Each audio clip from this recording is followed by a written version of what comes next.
അതിന്റെ ഇടയിൽ ആരടാ എന്നും പറഞ്ഞു സുഖിച്ച് കളിച്ചു വന്നോണ്ടിരിക്കുന്നു ഞാൻ. Hello advocate Franklin. പേപ്പറൊക്കെ കളക്ട് ചെയ്തായിരുന്നോ? പേപ്പർ വർക്കൊക്കെ നടക്കുന്നുണ്ട്. എങ്ങനെയാണ് ഭാഗം വെക്കുന്നത്?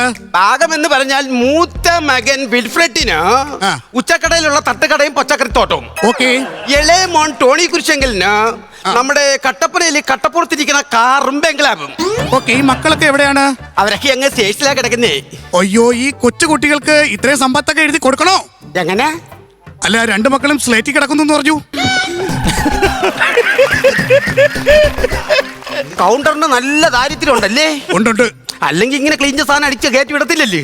പിന്നെ ബാക്കി വരുന്ന വസ്തുക്കളൊക്കെ എന്റെ ടുട്ടുവിന് കൊടുക്കണം. ആരാണ് ഈ ടുട്ടു? എന്റെ ഹസ്ബൻഡ്. അയ്യോ, നിങ്ങളുടെ ഹസ്ബൻഡ് 20 വർഷങ്ങൾക്ക് മുമ്പ് നാട് വിട്ടു പോയിരുന്നു, നിങ്ങൾ ഉപേക്ഷിച്ച്. നിങ്ങളൊരു കാര്യം മനസ്സിലാക്കണം മിസ്റ്റർ, ആദ്യത്തെ ലിവിങ് ടുഗദർ നമ്മളാണ് കേരളത്തിൽ. അപ്പോൾ ഞാനും വിൽഫ്രെഡും വീണ്ടും ലിവിങ് ടുഗദറിലൂടെ ബന്ധം സ്ഥാപിച്ച വീട്ടുകാരും മറ്റവരും അറിയാതെ ഒളിച്ച് താമസിക്കുകയായിരുന്നു 2 മക്കളുമായിട്ട്.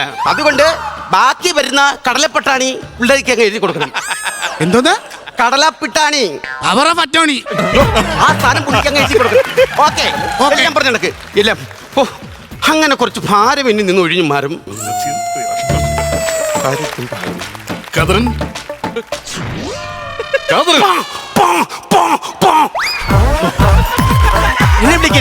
ഇവിടുന്ന് പോയിട്ട് എത്ര ആഴ്ചയായി? 1.5 വീക്കായി. 1.5 ആഴ്ച.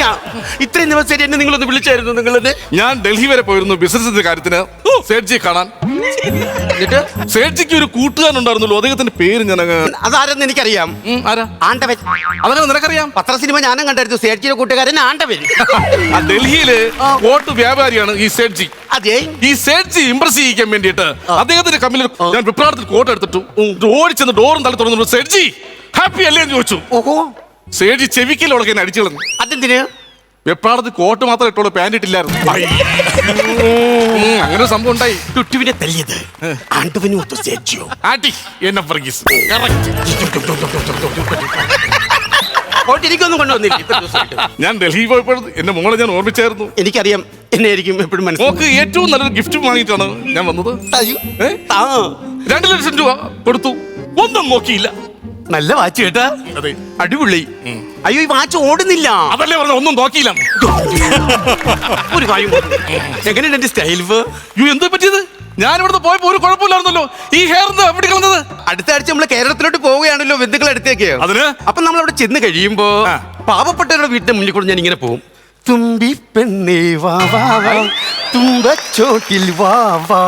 പരിഷ്കാരികളെ വീട്ടോടെ ചെല്ലുമ്പോൾ ആ ഒരു സ്റ്റൈലിന് വേണ്ടി ഉണ്ടാക്കിയതല്ലേ. കാരണം നമ്മൾ ഇവിടുന്ന് ഒരുപാട് ഒരുപാട് ഒരുപാട് പൈസ ഉണ്ടാക്കിയതല്ലേ ഇട്ടിട്ടു. നിനക്ക് ഞാനൊരു സർപ്രൈസ് കൊണ്ടുവന്നിട്ടുണ്ടാ. ഇവിടെ ഒരു സൂപ്പർ സർപ്രൈസ് ഞാനും ഉണ്ടാക്കി വെച്ചിട്ടുണ്ട്. അഡ്വക്കേറ്റിന്റെ അടുത്ത് വിളിച്ച് പറഞ്ഞതേ ഉള്ളൂ. അത് പിന്നെ എടുക്കാം. തൽക്കാലം എന്റെ മോളൊന്ന് കണ്ണു നിറച്ചേ. എന്തിനാ? എന്റെ സർപ്രൈസ് കാണാനാ. അയ്യോ, എനിക്കറിയാം, എന്നോട് ഭയങ്കര ഇഷ്ടമാണ്. വീണ്ടും എന്തോ കൊണ്ടുവന്നിട്ട്. കേറി വന്നോളൂ, കുഴപ്പമില്ല. പനി നല്ലതായിരിക്കും.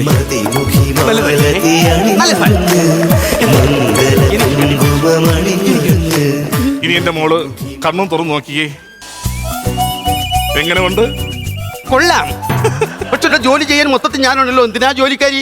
ഇവിടെ പാത്രം കഴുവാൻ, തുണി കഴുവാൻ, ബാക്കിയുള്ള കാര്യങ്ങളെല്ലാം ചെയ്യാൻ എന്റെ ടുട്ടു ഉണ്ടല്ലോ. പിന്നെ എന്തിനാണ് വേലക്കാരി? അല്ല, വേലക്കാരല്ല, പിന്നെ ഒരു കൂട്ടിന്. എന്ത് വർത്താനം ടുട്ടു പറയുന്നത്? ടുട്ടുവിന് കൂട്ടും ഞാൻ, എനിക്ക് കൂട്ടു ടുട്ടു, നമുക്ക് കൂട്ടും നമ്മുടെ കുട്ടുപ്പാട്ടി. അങ്ങനെ ടുട്ടുവും കുട്ടുവും തമ്മിലുള്ള ഒരു ബന്ധമാണ് നമ്മുടെ വീട്. എന്റെ പൊന്നു കൊച്ചേ, അതൊന്നും അല്ലെന്ന്. പിന്നെ നമ്മള് ലിവിങ് ടുഗദർ അല്ലേ? ഓ, നിയമപരമായിട്ട് നമ്മളൊന്നും കല്യാണം കഴിച്ചിട്ടില്ലല്ലോ. അപ്പൊ ഞാൻ നിയമപരമായിട്ട് കല്യാണം കഴിച്ച കുട്ടിയാണ് ഈ കുട്ടി. എന്താ പറഞ്ഞ? നിയമപരമായിട്ട് ഞാൻ കല്യാണം കഴിച്ച കുട്ടിയാണ് ഈ കുട്ടിയെന്ന്. ഇറങ്ങടി ഇവിടുന്ന്. നിങ്ങൾക്ക് എങ്ങനെ മനസ്സ് തോന്നി?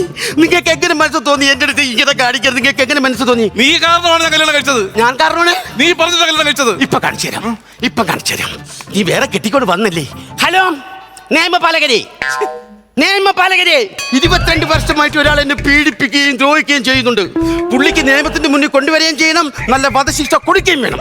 നിനക്ക് നല്ലൊരു വധശിക്ഷ ഞാൻ വിളിച്ചോടാ. എന്റെ അടുത്ത് ദ്രോഹം കാണിച്ചു തന്നെ. നീ തേങ്ങ മേടിച്ചു തരും. എന്ത്? അതെന്റെ ഫോണാണ്, സ്വിച്ച് ഓഫ് ആണ്. അയ്യോ, ഇഷ്ടമാണ് ഇവിടെ എന്റെ പടം. ഞാനിപ്പോ ബെന്നിമോനെ വിളിച്ച് പറയും, അമേരിക്കയിൽ വിളിച്ച് പറയും. ഞാൻ പറയില്ലേ, നോക്കി വീഡിയോ കോളിൽ വിളിച്ച് പറയും. പറയല്ലേ? ഹായ് ബെന്നി. മാമാ മാമ അമ്മ സംഗതി ഗവൺമെന്റ് എന്താ മാമ കരയുന്ന മാമ? നിന്റെ പടിയച്ഛൻ എന്നെ ചതിച്ചടാ. പടിയച്ചനാ ഫാദർ എന്നെ ചതിച്ചടാ. മാമ ഓ എന്ത് പറ്റി മാമ? എടാ എന്നെ കളഞ്ഞിട്ട് വേറൊരു പെണ്ണിനെ വിളിച്ചോണ്ട് വീട്ടിൽ വന്നിരിക്കുന്നതാ ഇങ്ങനെ. മാമ ഓ എനിക്ക് ആ സ്ത്രീയുടെ മുഖം ഒന്ന് കാണണം മാമ. കാണിക്കും മാമ. മക്കളെ ഇറങ്ങി പോകാൻ പറ. മാമ കാണിക്കും മാമ. ഇറങ്ങി പോകാൻ പറയടാ പറ. ഹായ്. ഇത് അമ്മച്ചേക്കാല് കൊള്ളാലേ. അപ്പയും മോനും കണക്കിയേറ്റ ഈ ദാരിദ്ര്യവാസി നിനക്ക് കിട്ടിയോളാ. എവനിരിക്കുന്ന കോട്ടും സൂട്ടും എല്ലാം ഞാൻ വാങ്ങിച്ചു കൊടുത്തതാ. 10 പൈസ ഇല്ലായിരുന്നു. പണ്ട് ഞാൻ ഇവനെ കാണുമ്പോണ്ടല്ലോ എവന്റെ വീട്ടിന്റെ ഫ്രണ്ടിൽ ഒരു സിനിമാ പോസ്റ്റ് പോലും ഒട്ടിക്കാൻ പറ്റത്തില്ല. അതെന്താ? ആരെങ്കിലും ഒട്ടിച്ചിട്ട് പോകും. അപ്പോഴത്തെ തന്നെ പോസ്റ്റ് വലിച്ചീർ കിടന്ന് അതിരിക്കണം മാവിടുത്ത് കൊടുക്കട്ടുണ്ടാക്കി തിരുന്ന ടീമായിരുന്നു. അതുകൊണ്ട് നിന്റെ പേരെന്തോന്ന്? ഞാൻ കണ്ടത്തിൽ വീണ. നീ കണ്ടത്തെ വീണ കാലിൽ മൊത്തം ചെളി പറ്റും. അതല്ല ഞാൻ ചോദിച്ചത്. നിന്റെ പേര് പറഞ്ഞ ഞാൻ ചോദിച്ചത്. എന്റെ പേരാണ് ഞാൻ പറഞ്ഞ കണ്ടത്തിൽ വീണ. നിങ്ങൾ ആരാണ് പെണ്ണുമ്പളെ കൊറേ നേരം ഇവിടെ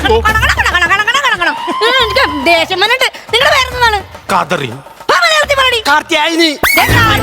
കാർത്തിയാനി വല്യമ്മ എന്റെ പിതന്മാർ. നിങ്ങൾക്ക് എന്റെ തനി സ്വഭാവം അറിയാമോ? വന്നൊന്ന് അന്വേഷിച്ചു നോക്കാം അവിടെ. ഇറക്കി വിടാവളാ. ഇറക്കി വിടാവളാ. എവിടെ ഇറക്കി എന്ത് കണ്ടിട്ട് അവനോട് വന്നത്? എന്ത് കണ്ടിട്ട് അവന്റെ കൂടെ വന്നത്?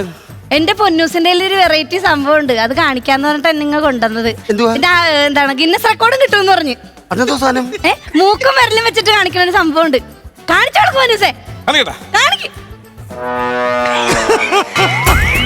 എന്റെ കൊച്ചേ 22 വർഷമായിട്ട് ഞാൻ ഇത് കണ്ടിവിടെ തലവേദന എടുത്തിരിക്കുകയാണ്. അവള് കൊണ്ടുവന്നിരിക്കുന്നു. എടി നീയൊക്കെ ഇങ്ങനെ കാണിക്കും. കാരണം അച്ഛനും അമ്മയും നല്ലതുപോലെ വളർത്താത്തന്റെ കുഴപ്പം അത്. എന്റെ തന്ത കുടിച്ചിട്ടുണ്ടെങ്കിലേ നല്ല വർത്താനം പറയും. ഞാൻ പറഞ്ഞേക്കാം. നിങ്ങൾക്ക് എന്റെ അച്ഛൻ ആരാണെന്ന് അറിയാമോ? എനിക്കറിയത്തില്ല. ആരാ? ആ കടമക്കൂടി രായൻ. അതാണ് എന്റെ അച്ഛൻ. പാവുമായിരുന്നു. കടം മേടിച്ച് കുടിച്ച് അവസാനം വീടും കുടുംബം ഒക്കെ വിറ്റ് കളിച്ച് നടുറോട്ടി കിടന്ന് ചത്ത്. അച്ഛനെ പേരെന്താ പറഞ്ഞേ? കടമക്കുടി രായൻ. കടമക്കുടി രായനല്ല, കടം മേടിച്ച് കുടിക്കുന്ന രായൻ. അങ്ങനെ പറയണം. നിങ്ങൾ എവിടെ വെച്ചാ കണ്ടത്? പരിചയപ്പറ. നിങ്ങൾ എവിടെ വെച്ച് കണ്ടത്? പാരാ. അതെന്താന്നറിയാമോ? ചെട്ടികുളങ്ങര ഭരണിക്ക് എന്റെ കൈകൊട്ടി കളിയുണ്ടായിരുന്നു. ഞാൻ കൈകൊട്ടി കളിക്കാൻ വേണ്ടി അമ്പലത്തിലോട്ട് വരുമ്പോ എന്റെ പൊന്നൂസ് അവിടെ ഉണ്ടായിരുന്നു. ഞാൻ കൈകൊട്ടി കളിച്ചതും പൊന്നൂസ് എന്നെ കൈകൊട്ടി വിളിച്ചതും ഞങ്ങൾ ഇങ്ങോട്ട് വന്നതും ഒരുമിച്ചായിരുന്നു. നിനക്കവനെ വേണോ? എനിക്ക് വേണം. നിനക്കവനെ വേണോ? എനിക്ക് വേണം. നിനക്കവനെ വേണോ? എനിക്ക് വേണം. നിനക്കവനെ വേണോ? എനിക്ക് വേണം. നിനക്കവനെ വേണോ? എനിക്ക് വേണം. നിനക്കവനെ വേണോ? എനിക്ക് വേണം. നിനക്കവനെ വേണോ? നിനക്കവനെ വേണോ? നിനക്കവനെ വേണോ? നിനക്കവനെ വേണോ? നിനക്കവനെ വേണം. ഒരു വീടല്ലേ? ഒരു ആണിനെ നിൽക്കുമ്പോ നിനക്കവളെ വേണോ? എനിക്ക് വേണം. നിനക്കവളെ വേണോ? എനിക്ക് വേണം. നിനക്കവളെ വേണോ? എനിക്ക് വേണം. നിനക്കവളെ വേണോ? എനിക്ക് വേണം. നിനക്കവളെ വേണോ? എനിക്ക് വേണം. നിനക്കവളെ വേണോ? എനിക്ക് വേണം. നിനക്കവളെ വേണോ? നിനക്കവളെ വേണോ? നിനക്കവളെ വേണോ? നിനക്കവളെ വേണോ? നിനക്കവളെ വേണോ? നിനക്കവളെ വേണോ? കാർത്തിയാനി വല്യമ്മ ഈ സാധനത്തിന് വേണ്ടിയാണോ നമ്മൾ തല്ലു പിടിക്കണത്? വല്ല കാര്യോടെ. ഒരു മിനിറ്റ്, ഒരു സെക്കൻഡ്. ഹലോ, നിനക്കുള്ള വേണോ?